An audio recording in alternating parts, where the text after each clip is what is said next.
Okay, let's continue our journey on nutrition and Candida albicans. We've been talking about this in the last two videos, somewhere along that. I've sort of lost track. But anyways, we're going to focus on that some more. I think it's really one of the most important things that I learned in nutrition, and one of the best ways that I've been able to address some of the issues that people tell me that they have. And I'd like to go back to the book that we talked about with Dr. Crook, The Yeast Connection.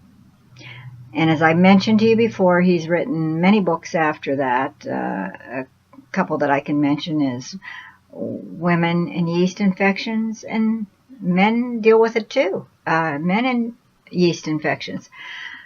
But three of the signs that I used to always ask people if they feel is, do you get yeast infections, sinus infections, or bladder infections? Those are three real key issues that stick out in my mind that you can sort of relate it back to too much yeast in your system. The first time that I experienced yeast on a very high scale was before I even got into nutrition.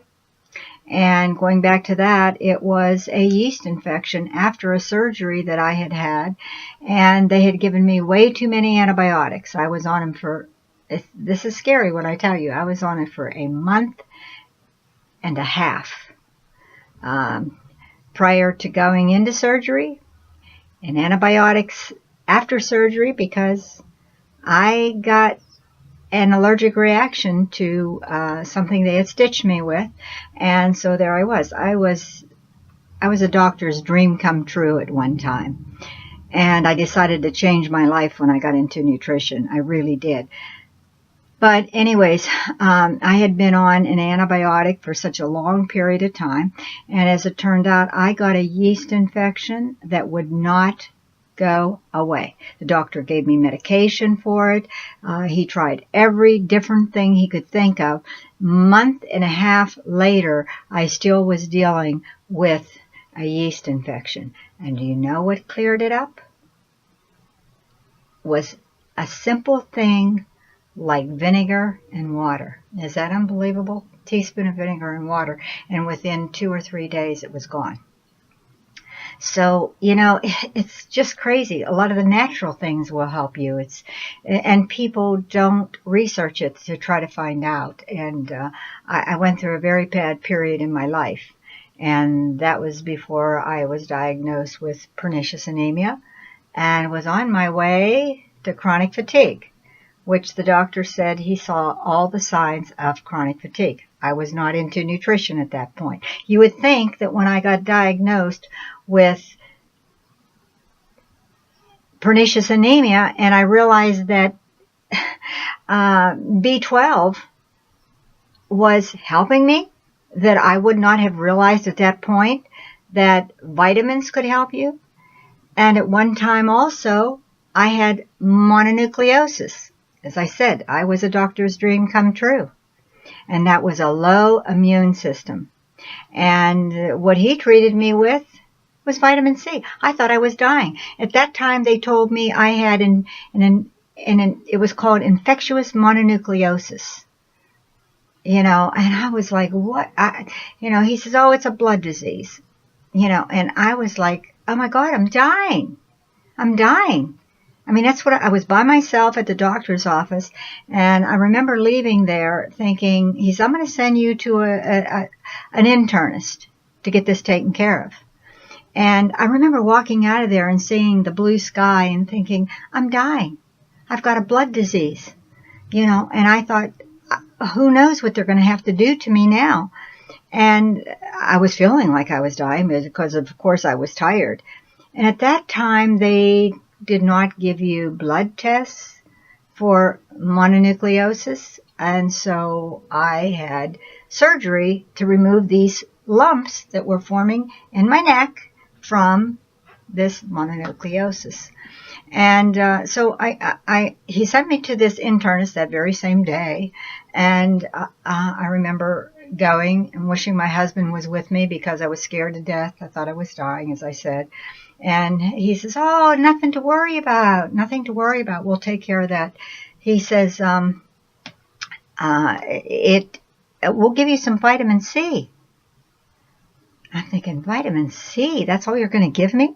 And he says, yeah, some vitamin C, and I'm going to give you a prescription for a little bit of iron. That'll help you out too. And you should go home, and you should go to bed and sleep. And I'm thinking, that's all you're going to do for me? I'm dying. And he says, no, you're not dying. He says, it'll go away. You'll be fine. And so that was my first experience with what I thought was a serious disease, which it's not a good thing. And they say once that virus enters your system, you'll have it all your life, and you have to watch that you don't get run down and it take over again. But so you would think, with the fact that I saw this B12 being a good thing, and taking vitamin C, that I would have taken those, like the vitamin C, the rest of my life. But I thought it was just to get over whatever I had. And so those were my experience, my very early experiences with anything that sounded like a vitamin. And I didn't even recognize it at the time. So my other story I want to tell you is about a lady that, well,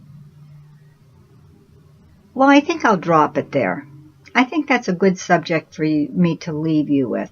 But I am sure that Candida played a major, major role in this, because taking antibiotics like I did and lowering my immune system with surgery, which is a stressor on your system, because it's a proven fact. Anytime you're going under any stress, your sugar goes up, and so you can imagine all the other things that are going on. And that bacteria was probably having a major party in my system. And it's hard to believe that you have all these things going on in your system. You have bacteria that's bad, you have bacteria that's good, you have a little war going on there, and that's the best way to explain it. It's exactly, you got to keep the bad guys down and feed the good guys. And the bad guys like the sugar, and the good guys like the vegetables. You know, all that good stuff that we should be eating? So think about those for a little while, and I'll leave you for now and let you digest that, because, as I said before, Candida albicans is a bacteria. It's the bad guys, and it's a bad bacteria, and it's living in every one of our bodies. And you're born with it. People say, can I get rid of it? No, you don't get rid of it. Okay, you don't ever get rid of it, because you're born with about 20% of your bad bacteria and 80% of your good bacteria. If you are a healthy baby, that's generally the way it ends up. So we want to keep that in check.